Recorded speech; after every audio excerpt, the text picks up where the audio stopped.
साथियों, एक राजकुमारी ने बकरे के साथ क्यों बनाया था संबंध? फिर साथियों, हो गई थी गर्भवती और बच्चे को दिया था जन्म। जी हाँ साथियों, आपने सही सुना। कैसे एक राजकुमारी ने अपने पति को बचाने के लिए साथियों एक बकरे के साथ बनाया था संबंध और एक बच्ची को जन्म देकर के अपने पति के प्राणों की रक्षा की थी साथियों। जी हाँ साथियों, आपने सही सुना। आखिर एक राजकुमारी की क्या मजबूरी होगी जो साथियों एक बकरे से संबंध बना करके हो गई थी गर्भवती और दिया बच्चे को जन्म साथियों। यही विस्तार पूर्वक जानने के लिए साथियों हमारी इस कहानी में शुरू से एंड तक जरूर बने रहना। साथियों, आज की कहानी आपके लिए बहुत ही ज्ञानवर्धक लेकर के हाजिर हुए हैं। साथियों, आज की कहानी में आपके लिए बहुत कुछ सीखने को मिलेगा, इसलिए आपको शुरू से एंड तक इस कहानी को बहुत ही ध्यान लगन के साथ में बहुत ही ध्यान पूर्वक आपको सुनना होगा। तभी साथियों आपको समझ में आएगा कि आखिर एक राजकुमारी की क्या मजबूरी थी जो एक बकरी के साथ बनाया था संबंध और हो गई थी गर्भवती साथियों। आइए साथियों, देर ना करते हुए इस कहानी को प्रारंभ करते हैं। इससे पहले मेरा एक निवेदन है, यदि साथियों हमारे इस चैनल पर पहली बार आए हैं तो हमारे इस चैनल को सब्सक्राइब करके वीडियो को लाइक शेयर जरूर कर देना साथियों। आइए साथियों, देर ना करते हुए इस कहानी को प्रारंभ करते हैं। साथियों, बहुत समय पहले की बात है। किसी गांव में एक सेठ रहा करते थे और साथियों वह बहुत ही दयालु थे। इसलिए साथियों गांव वालों ने उस सेठ का नाम दयाराम रख दिया था साथियों। और साथियों उसकी पत्नी इतनी सुंदर थी कि साथियों उसकी पत्नी की चर्चा दूर दूर तक फैली हुई थी। और साथियों वह इतनी सुंदर थी, इसीलिए उन्होंने गांव वालों ने उस सेठ की पत्नी का नाम चंद्रवती रख दिया था, जो साथियों बिल्कुल चांद की तरह दिखा करती थी, एकदम चमकती हुई साथियों। लेकिन साथियों हम आपके लिए बता दें कि हर किसी के लिए कुछ ना कुछ दुख तो जरूर लगा हुआ है साथियों। किसी के लिए कुछ किसी का दुख है तो किसी के लिए किसी बात का दुख है। इसलिए साथियों उस सेठ के जीवन में भी एक दुख था साथियों। उनके विवाह के लिए लगभग 5-6 बरस बीत गए थे, लेकिन साथियों उनके कोई संतान नहीं हुई थी। जब साथियों रात्रि होया करती थी तो वह सेठ और सेठ की पत्नी इसी बात में डूबे रहते थे। उन्हें एक ही बात का गम था कि आखिर हमारा आने वाले समय में राज्य कौन संभालेगा। आखिर हमारे तो कोई संतान नहीं है। साथियों उस सेठ के और सेठानी के दिल में एक अधूरापन सा समाया हुआ था, क्योंकि साथियों उसके कोई भी संतान नहीं थी। जब साथियों यह बात सोचा करते थे तो उनकी आंखों में आंसू झलक जाया करते थे। लेकिन साथियों वह अपनी आस नहीं छोड़ा करते थे। वह सोचते थे एक ना एक दिन जरूर उनकी जिंदगी में रोशनी हो जाएगी। साथियों एक समय की बात है, उसी गांव में एक संत महात्मा जी आते हैं जो घर घर साथियों भिक्षा मांग रहे थे। इसी प्रकार साथियों धीरे धीरे वह मांगते हुए उस सेठ के द्वार तक पहुंच जाते हैं। जब साथियों सेठ के द्वार पर आवाज लगा देते हैं भिक्षाम देही, तब साथियों वह सेठ की राजकुमारी भिक्षा लेकर के उस संत के लिए देने के लिए आती है साथियों। तभी साथियों वह सेठ की पत्नी जो थी उसका चेहरा उदासी से भरा हुआ था। वह साथियों संत महात्मा जी समझ चुके थे कि इतना खूबसूरत चेहरा इतना उदास क्यों है। तभी साथियों वह संत महात्मा जी जो थे वह उस सेठ की राजकुमारी से पूछने लगते हैं कि हे सेठ महाराज और हे राजकुमारी, कि बुरा ना माने तो मैं आपसे एक बात पूछूं। मुझे ऐसा लग रहा है कि आप कुछ बड़ी उलझन में पड़े हुए हो। आपका चेहरा बता रहा है कि आपके चेहरे पर खुशी नहीं है। तभी साथियों इतने पर वह सेठ जो था वह उन महात्मा जी से कहने लगता है कि हे महात्मा जी, कि मैंने हर सुख देखा है, लेकिन मैंने अभी तक संतान का सुख नहीं देखा है और मेरे घर पर कोई भी संतान प्राप्त नहीं हुई है मुझे। इसलिए मुझे दुख उसी बात का है कि आखिर आने वाले समय में मेरा राज्य कौन संभालेगा, कि मेरे जाने के बाद इस राज्य का सेठ कौन कहलाएगा। इसी बात में मैं डूबा रहता हूँ कि आखिर मैंने कहां कहां नहीं अपना इलाज कराया है, लेकिन मुझे कोई भी संतान प्राप्त नहीं हुई है। तभी साथियों इतने पर वह महात्मा जी कहने लगे कि हे सेठ महाराज, यदि बुरा न मानो तो मैं एक बात कहूं। तभी वह सेठ कहने लगे कि हे संत महात्मा जी, कहिए आप क्या कहना चाहते हैं। तभी साथियों ऋषि महात्मा जी कहने लगे कि हे सेठ महाराज, मेरे पास एक ऐसा वरदान है, एक ऐसा फल है जिसे ग्रहण करते ही आपकी पीड़ा दूर हो जाएगी। अब तो साथियों उस सेठ की पत्नी ने उस संत महात्मा जी की बात पर विश्वास किया और साथियों उस ऋषि महात्मा के कहने पर वह सेठ ने हामी भर ली साथियों।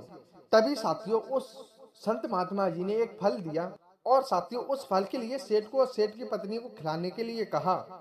तभी साथियों वह फल खाते ही एक चमत्कार सा हो गया। कुछ ही समय बाद साथियों वह सेठ की पत्नी जो थी वह गर्भवती हो जाती है साथियों। अब तो साथियों धीरे धीरे समय बीतता गया और साथियों उनके घर में एक बच्चे की किलकारी गूंजने लगती है। साथियों उस सेठ के घर पर एक राजकुमार की प्राप्ति हो जाती है। अब तो साथियों उस राज्य में एक खुशी की लहर गूंजने लगती है साथियों। अब तो साथियों ऐसा राज्य दिखने लगा था कि आखिर पूरे राज्य में एक नया जीवन सबको मिला हो, क्योंकि साथियों एक सेठ के घर पर एक राजकुमार का जन्म हो चुका था साथियों। तभी साथियों धीरे धीरे कुछ दिन बीत जाते हैं और उस राजकुमार का नामकरण करने का समय आता है साथियों। तो वह सेठ उसी संत महात्मा जी को उस अपने पुत्र का नामकरण करने के लिए बुलवाते हैं साथियों। तभी साथियों वह ऋषि महात्मा जी उस सेठ के द्वार पर आते हैं और साथियों उस राजकुमार का नामकरण करने की सारी तैयारी करवाते हैं साथियों। तभी साथियों नामकरण करते समय वह ऋषि महात्मा जी उसकी हथेली देखते हैं तो उन्हें कुछ ऐसा दिखाई देने लगता है जो साथियों वह सेठ सोच भी नहीं सकता था। वह सेठ से कहने लगते हैं कि हे सेठ महाराज, इस तुम्हारे पुत्र के जीवन में कुछ ऐसा मोड़ आएगा जो आपको हैरान कर देने वाला है। तभी साथियों वह सेठ महाराज कहने लगे ऐसा क्या होने वाला है। तभी वह ऋषि महात्मा जी कहने लगे। तभी साथियों वह ऋषि महात्मा ने गंभीर हालत में कहा कि हे सेठ महाराज, यह तुम्हारा पुत्र जो है यह 18 वर्ष की आयु तक मानव जाति में रहेगा। जैसे ही इसकी 18 साल की उम्र पूरी हो जाएगी वह एक बकरे में बदल जाएगा और इस राज्य से वह दूर निकल जाएगा। जब उसकी पत्नी उसे ढूंढ करके उसी से ही गर्भवती होगी और एक पुत्र को जन्म देगी, फिर से वह मानव रूप में आ जाएगा। साथियों यह सब सुनते ही उस सेठ और सेठ की पत्नी के पैरों तले जमीन खिसक जाती है साथियों। अब तो साथियों उनके पैरों तले जमीन खिसक जाती है, जिनका दिल धड़ धड़ कांपने लगता है। तभी साथियों उन्होंने ठान लिया था कि चाहे कितनी भी मुसीबत आए लेकिन वह अपने बच्चे को खोने नहीं देंगी। अब तो साथियों उन महात्मा जी ने उस पुत्र का नामकरण किया और उसका नाम साथियों मोहन रख दिया, जो साथियों उसकी सूरत थी सबको मोह करने वाली साथियों, सबको मोहन लेने वाली। अब तो उसने पूरे राज्य को मोह लिया था, इसलिए साथियों उसका नाम मोहन रख दिया था। वह मोहन साथियों था ही ऐसा जो हमेशा दूसरों की सहायता करने वाला ही था।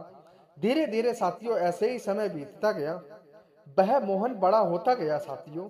अब तो साथियों उसके मुस्कान में ऐसा लगता था कि मानो कि पूरा राज्य उसके ही बल चलता हो। अब तो साथियों उस सेठ के और सेठानी के मन में हमेशा उस संत महात्मा जी के शब्द गूंजते रहते थे साथियों। इसलिए साथियों उन सेठ और सेठ की पत्नी ने अपने पुत्र की शादी साथियों 16 वर्ष की आयु में करवा दी, क्योंकि उन्हें उसी बात का डर रहा करता था।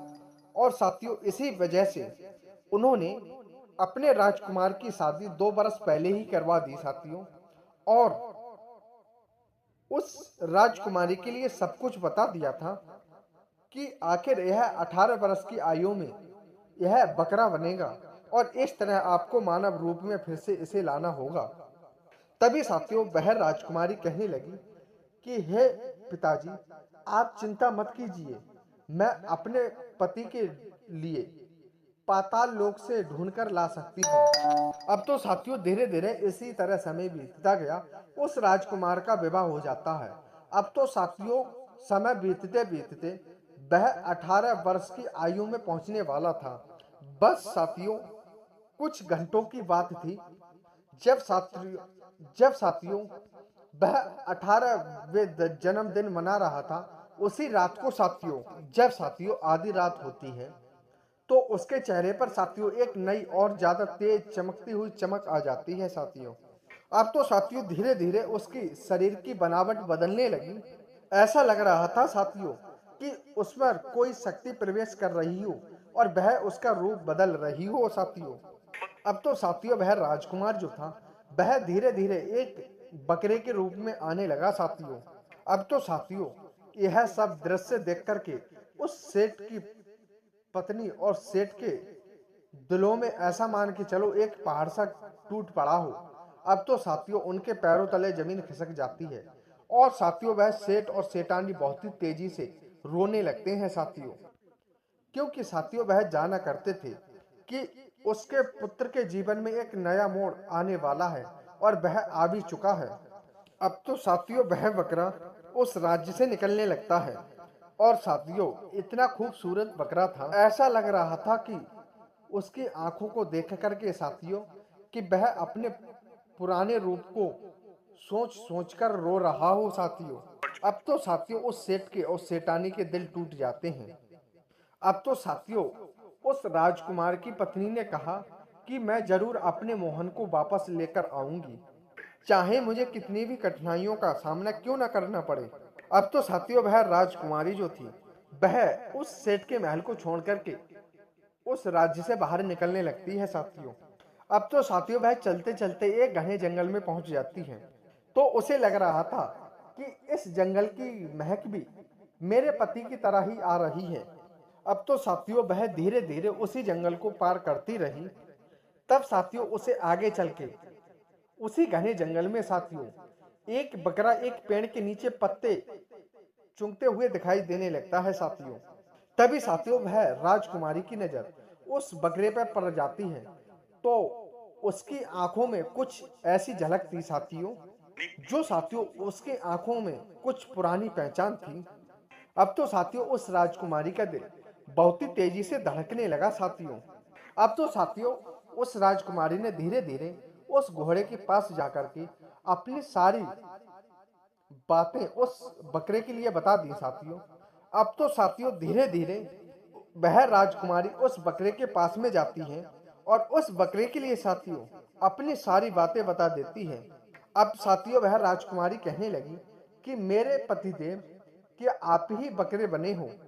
अब तो साथियों उस बकरे की आंखों में एक अजीब सी चमक थी जो साथियों उस राजकुमारी के लिए एक पुरानी पहचान याद दिला रही थी साथियों। अब तो साथियों उस सेठ की बहू का दिल भर आया था। उसने साथियों अपने शब्दों में सदा के लिए वादा कर दिया था कि हे मेरे पतिदेव, हे स्वामी, मैं तुम्हारे लिए कभी भी खोने नहीं दूंगी, चाहे यह जंगल कितना ही घना क्यों ना हो। अब तो साथियों उस बकरे के बीच और उस राजकुमारी के बीच एक ऐसा अद्भुत संबंध बन जाता है साथियों। अब तो साथियों उस राजकुमारी ने उस बकरे के साथ में कई रात उसी जंगल में बिताए साथियों। अब तो साथियों वह एक दूसरे के साथी बन जाते हैं और वह एक ऐसा संबंध बना लेते हैं जो साथियों एक स्त्री विवाह होने के बाद अपने पति से बनाती है साथियों। अब तो साथियों उस बकरे का प्रभाव उस स्त्री पर बहुत ही अच्छी तरह से पड़ने लगा। वह राजकुमारी ने एक अवैध संबंध उस बकरे से बना लिया था साथियों। अब तो साथियों वह उसी रात गर्भवती हो जाती है। अब तो साथियों धीरे धीरे इसी तरह समय बीतता गया और वह राजकुमारी उस बकरे के साथ संबंध बनाकर के साथियों गर्भवती हो जाती है। इसी तरह साथियों धीरे धीरे समय बीतता गया और साथियों वह राजकुमारी उसी जंगल में एक राजकुमार को जन्म देती है। अब तो साथियों जैसे ही वह राजकुमारी एक पुत्र को जन्म देती है वैसे ही साथियों धीरे धीरे इसी तरह समय बीतता गया और वह राजकुमार बकरा बना हुआ जो था उसके शरीर में साथियों ऐसा फिर से प्रभाव पड़ने लगा जैसा लग रहा था कि कोई शक्ति उसके अंदर से निकल रही हो साथियों। अब तो साथियों उसी रात्रि में वह फिर से मानव जाति में मानव रूप में साथियों आने लगा। जैसे ही साथियों सुबह होते ही उस राजकुमारी ने जैसे ही सुबह होते ही उस बकरे की तरफ देखा तो साथियों वह बकरा नहीं, उसका पति ही बकरे से मानव रूप में साथियों वह आ चुका था। साथियों यह और कोई नहीं था, यह उस राजकुमारी का पति था जो साथियों 18 वर्ष की आयु में बकरा बन चुका था। और साथियों वह अब बकरे से मानव जाति में भी आ गया है। अब तो साथियों वह राजकुमारी अपने पति को लेकर के अपने सेठ के द्वार पर आ जाती है। अब तो साथियों वह सेठ जो था वह यह दृश्य देख करके बहुत ही खुश हो जाता है। कहने लगता है आखिर हमारी बहू ने अपने पति को उसके श्राप से उसे मुक्त करवा दिया है। अब तो साथियों उनके पास एक ऐसा परिवार था जो प्रेम संबंधों से बहुत ही अच्छा बना हुआ था साथियों। वह एक अटूट बंधन बन गया था। अब तो साथियों उस राज्य में फिर से चहल महल मच जाती है और खुशहाल जीवन सभी लोग जीने लगते हैं साथियों। तो साथियों आप ये समझ गए होंगे कि आखिर एक राजकुमारी ने एक बकरे के साथ कैसे बनाया था संबंध और आखिर कैसे हुई थी गर्भवती, आखिर अपने पति के लिए कैसे श्राप से किया था मुक्त साथियों। तो हम आपके लिए बता दें कि साथियों कोशिश करने वालों की कभी भी हार नहीं होती है। जो साथियों कोशिश करते रहते हैं उनकी कभी भी हार नहीं होती है। तो उम्मीद करते हैं साथियों आपको वीडियो पसंद आई होगी। यदि साथियों वीडियो पसंद आई हो तो वीडियो को लाइक शेयर करके एक प्यारा सा कमेंट जरूर कर देना साथियों। धन्यवाद साथियों, मिलते हैं एक प्यारी सी नई ज्ञानवर्धक कहानी के साथ में। जय श्री कृष्ण, राधे राधे, धन्यवाद साथियों।